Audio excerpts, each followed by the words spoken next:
നിങ്ങളിൽ ആരാണ് തനിക്ക് 100 ആടുകൾ ഉണ്ടായിരിക്കെ അവയിൽ ഒന്ന് നഷ്ടപ്പെട്ടാൽ 99 മരുഭൂമിയിൽ വിട്ടിട്ട് നഷ്ടപ്പെട്ടതിനെ കണ്ടുകിട്ടുവോളം തേടിപ്പോകാതെ? അതുപോലെ തന്നെ അനുതാപം ആവശ്യമില്ലാത്ത 99 നീതിമാന്മാരെ കുറിച്ച് എന്നതിനേക്കാൾ അനുതപിക്കുന്ന ഒരു പാപിയെക്കുറിച്ച് സ്വർഗത്തിൽ കൂടുതൽ സന്തോഷമുണ്ടാകും എന്നു ഞാൻ നിങ്ങളോട് പറയുന്നു.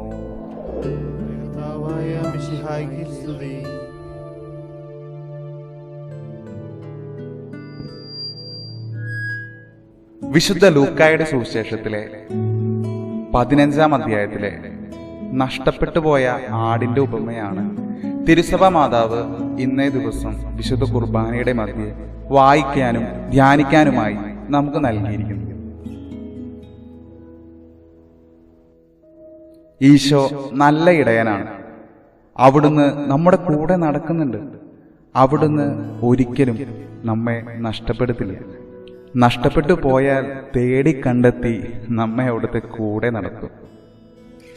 ഞാനിനി ഒരു കഥ പറയാം. കഥയല്ല, ശരിക്കും നടന്നൊരു സംഭവം. കഥയുടെ പേര് നീ തിരഞ്ഞെടുക്കപ്പെട്ടവനാണ്. You are the chosen one.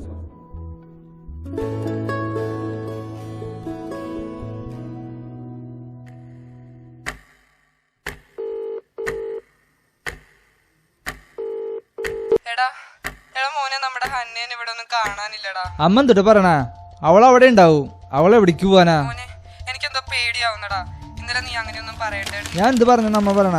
കണ്ണി കണ്ട കള്ളും കഞ്ചാവ് അടിച്ച് നടക്കുന്നവരെ പ്രേമിച്ചിട്ട് അവന്റെ സ്വഭാവങ്ങളും ഫാമിലി ബാക്ക്ഗ്രൗണ്ടും അവന്റെ പേരുള്ള പോലീസ് കേസൊക്കെ അന്വേഷിച്ച് മോളുടെ പോക്ക് ശരിയല്ല എന്ന് പറഞ്ഞതാണ് ഞാൻ ചെയ്ത് തെറ്റ്. അമ്മ ഫോൺ വെച്ചോ, ഞാനൊന്ന് അന്വേഷിക്കട്ടെ.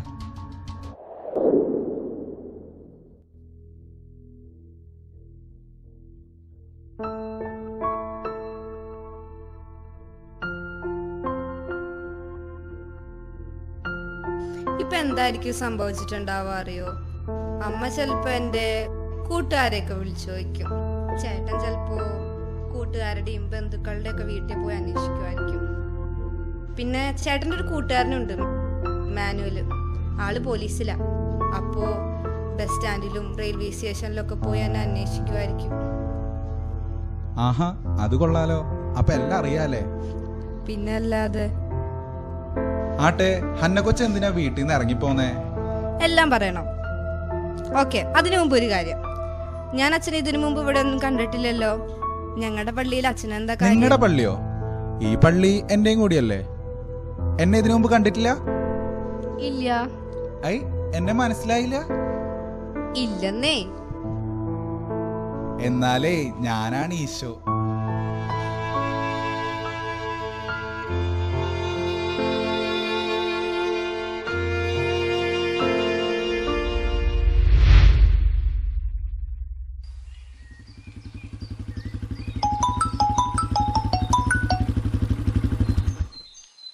എന്താണ് മനോലെ? ഞാൻ നീ പോയതിനു ശേഷം KSRTC റെയിൽവേ സ്റ്റേഷൻ അവിടുത്തെ CCTV ഒക്കെ ചെക്ക് ചെയ്തു. അവളെ ഇവിടെ ഒന്നും കണ്ടില്ല ഞാനേ. എനിക്ക് വല്ലാതെ ടെൻഷനാണോടാ.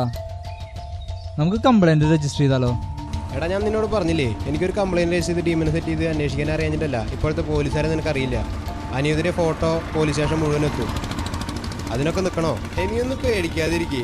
അവിടെ വീട്ടിലാകുമ്പോൾ ഒറ്റയ്ക്കല്ലേ. ഞാൻ വിളിക്കാം, നീ ചെല്ലേ വീട്ടിലേക്ക്.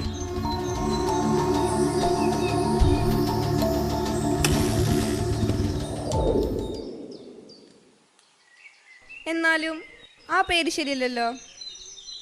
എന്ത്? ഈശോ എന്ന പേര് ഒറ്റൊരാൾക്കല്ലോ. ആ പേരെടുത്ത് അച്ഛനിട്ടാ എങ്ങനെ ശരിയാവാ? അല്ല, അച്ഛനൊന്ന് നിന്നേ. ഇനി ശരിക്കും ഈശോ വല്ലതാണോ? എന്റെ പൊന്ന് ഹന്ന കൊച്ചെ, നമ്മുടെ വികാരിയച്ഛൻ 3 മാസത്തേക്ക് ട്രീറ്റ്മെന്റിന് വേണ്ടി ഹോസ്പിറ്റലിൽ പോയിരിക്കല്ലേ. ആ ഒരു സമയത്തേക്ക് വന്നിട്ടുള്ള താൽക്കാലിക വികാരിയച്ഛനാണ് ഞാൻ. എന്റെ പേര് ഫാദർ ഈശോ. ഈശോ കുരിശിങ്കൽ. ഈശോ കുരിശ്. വാ, പള്ളിന്ന് സ്ഥലങ്ങളൊക്കെ കാണണമെന്ന് പറഞ്ഞിട്ട് ഇറങ്ങിയതല്ലേ? അത് മാത്രല്ല ഹന്ന കൊച്ചെ, ഹന്ന കൊച്ചു പള്ളിയിലേക്ക് വന്നത് മനസ്സോർന്ന് കുമ്പസാരിക്കാൻ വേണ്ടിയിട്ടല്ലേ. തനിക്ക് എന്തോ എന്നോട് പറയാനുണ്ട്. അത് പറയാൻ കുഴപ്പമില്ലെങ്കിൽ എന്നോട് പറഞ്ഞോളൂ.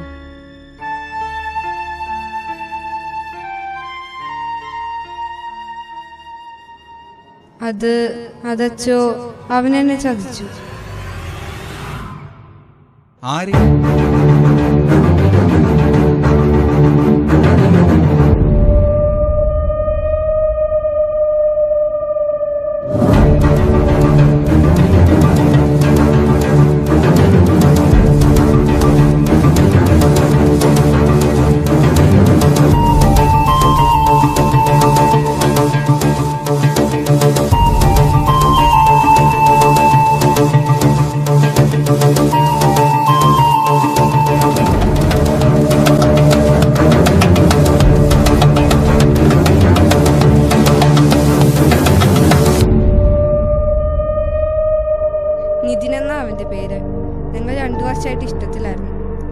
ഇന്നലെ എൻ്റെ ചേട്ടൻ അവനെ പറ്റി പറഞ്ഞപ്പോഴാണ് ഞാൻ കൂടുതൽ അവനെ പറ്റി അറിഞ്ഞത്. കള്ളും കഞ്ചാവും. പക്ഷെ ഇഷ്ടപ്പെട്ടു പോയില്ല അച്ഛൻ. അവനിപ്പോൾ ആളാകെ മാറി. ഇപ്പം എൻ്റെ ശരീരം വേണം. അവനെ കണ്ട് എല്ലാം അവസാനിപ്പിക്കാനാണ് ഞാൻ വീട് വിട്ടിറങ്ങിയത്. ഒരു ധൈര്യത്തിന് വേണ്ടിയാണ് ഞാൻ പള്ളിയിലേക്ക് വന്നത്.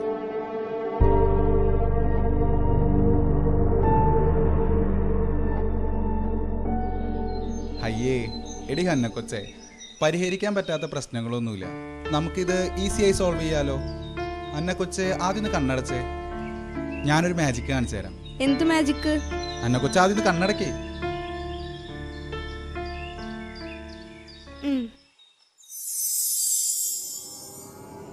ഇനി ഹന്ന കൊച്ചൊന്ന് കണ്ണു തുറന്നേ.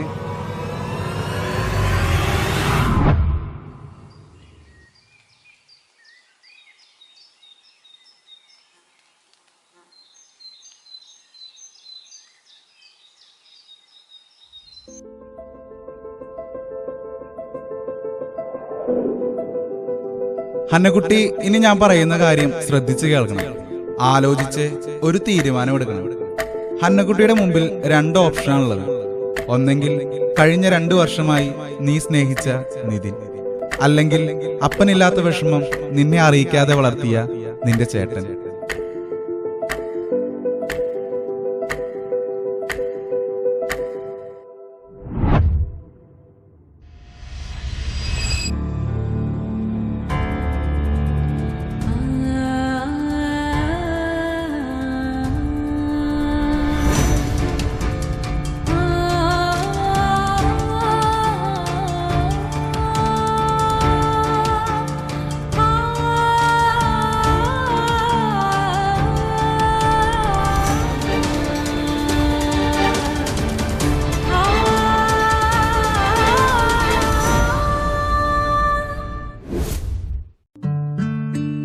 നിതിൻ, തനിക്ക് ഞാനൊരു ടൈം പാസ് ആണെന്ന് എല്ലാവരും പറഞ്ഞിട്ട് ഞാൻ വിശ്വസിച്ചില്ല.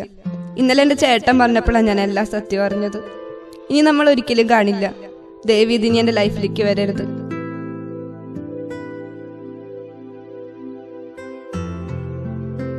സോറി ചേട്ടാ, എനിക്ക് തെറ്റുപറ്റിപ്പോയി. എന്നോട് ക്ഷമിക്കുക. ഹേയ്, അതൊന്നും സാരില്ല. നിനക്കെല്ലാം മനസ്സിലായല്ലോ, അത് മതി.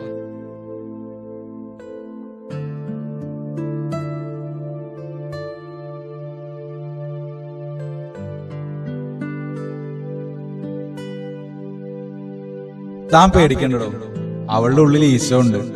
അതുകൊണ്ടല്ലേ തെറ്റുപറ്റിയെന്ന് മനസ്സിലായപ്പോ അവൾ ഓടി പള്ളിയിലേക്ക് വന്നത്. പിന്നെ തന്റെ ആട്ടിൻകൂട്ടത്തിൽ നിന്ന് ഒന്ന് നഷ്ടപ്പെട്ടു പോയപ്പോ ബാക്കി 99 മലയിൽ വിട്ടിട്ട് ആ നഷ്ടപ്പെട്ടു പോയ ഒന്നിനെ തേടി പോയവനാണ് ആ കുരിശിൽ കിടക്കുന്നത്. അതുകൊണ്ട് അത്ര പെട്ടെന്നൊന്നും വിട്ട് കളയില്ലടോ. നിങ്ങൾ 2 പേരും ഹാപ്പി ആയിട്ട് വീട്ടിലേക്ക് പോകും. ഹന്ന അവളുടെ ലൈഫിൽ ഒരു യൂട്ടേൺ എടുത്തിരിക്കുക.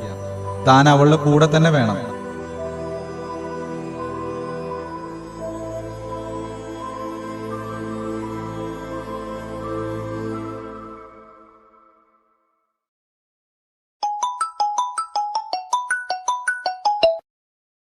ഇതാ മനുവലെ, ഹന്നെ കിട്ടിയിട്ടാ.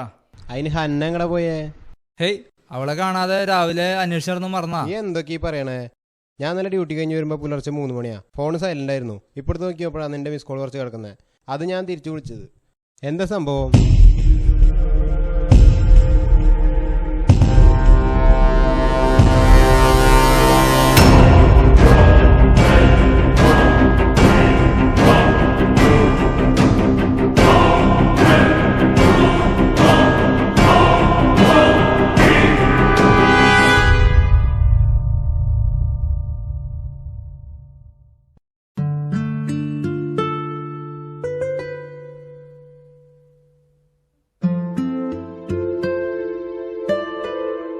എന്നാലും ഹന്നയെ അന്വേഷിക്കാൻ എന്റെ കൂടെ വന്നത് ആരായിരുന്നു?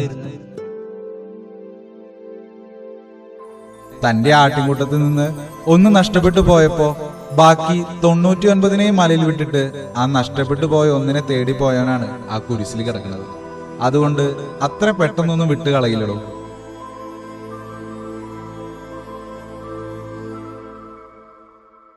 മനുവലെ, നീ ഫോൺ വെച്ചോ, ഞാൻ വന്നിട്ട് ഡീറ്റെയിൽ ആയിട്ട് എല്ലാം പറയാം.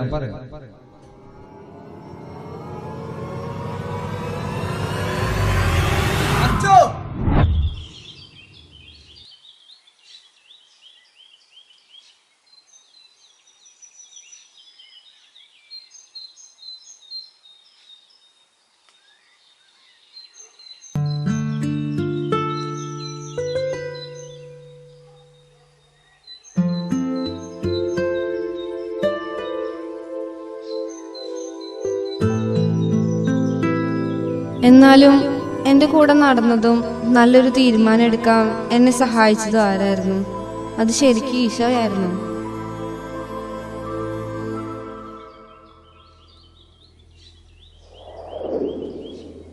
അച്ചോ, എത്ര കഷ്ടപ്പെട്ടിട്ട് ഓരോ സെറ്റാക്കണെന്നറിയോ? അതിൻ്റെ ഇടയിൽ ഇടങ്കോലിടാൻ വേണ്ടിയിട്ട് ലോഹിട്ട് ഓരോ പാതിരിമാരും. തനിക്ക് വല്ല കുർബാന ജില്ലേ പോലെ എന്തിനാ പറഞ്ഞ ഞങ്ങളുടെ കാര്യത്തിൽ ഇടപെടാൻ നിൽക്കണേ?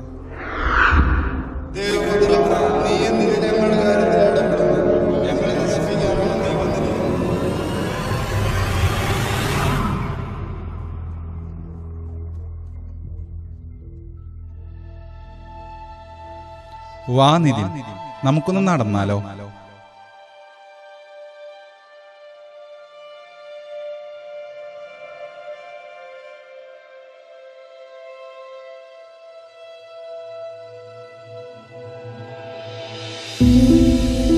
നിയമാവർത്തന പുസ്തകം 32-ാം അധ്യായം 10-ാം വാക്യം.